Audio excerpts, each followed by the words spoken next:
Alam nyo, hindi ko na sana pupunahin itong si Erich the American, the law bender.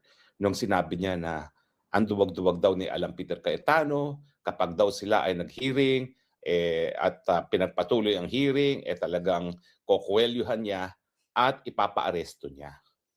Hindi ko na sana siya papansinin kasi mas mabuti na nga nang malaman ng taong bayan kung ano talagang pagkatao niyang Erich the American, the law bender.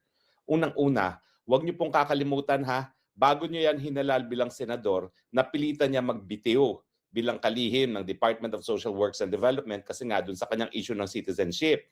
Hindi po pwedeng maging miyembro ng gabinete ang isang dayuhan.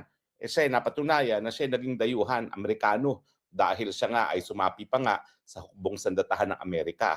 At kung hindi ako nagkakamali, yung kongresista na si Congressman ng Caloocan ang siyang nagbungkal ng kanyang pagkatao na siya ay isang foreigner.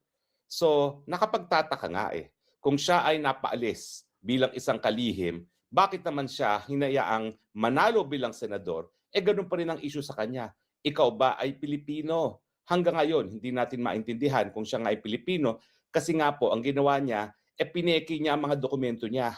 Siya ay gumamit ng pangalang Erich. So bukod pa sa ngayon, mukhang siya ay may hawak na pasaporteng Amerikano, ang issue pa yung kanyang pagkatao. Dahil siya ay nameki pa ng kanyang identity para nga siya ay maging Amerikano at manatili sa Amerika.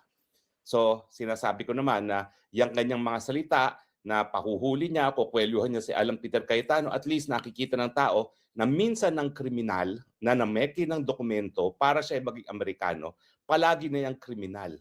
Kaya nga yung mga pinagsasalita niya, ay mabuti naman makita ng taong bayan na kriminal ang pagkatao nitong si Erich.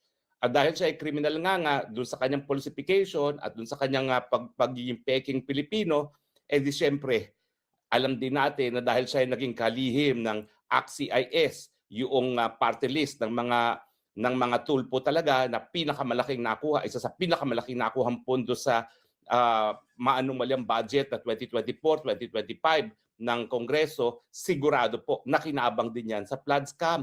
Kaya mainit na mainit siya sa flood control investigation kasi baka merong tumbukin sa kanya. Sigurado po ako na meron kasi napakalaki na nakuha na budgetary allocation ng ACT-CIS. At alam nyo naman yan, kahit sinong santo dyan sa kongreso na yan, basta malaking nakukuhang pondo sa infrastructure, meron po yung kubra. Yan ay tapatin na natin. Kaya nga nagtataka ako kung bakit alam naman natin na baka siya ang tutumbukin, isa sa tutumbukin na merong maleta at sinabi na nga ng mga Marines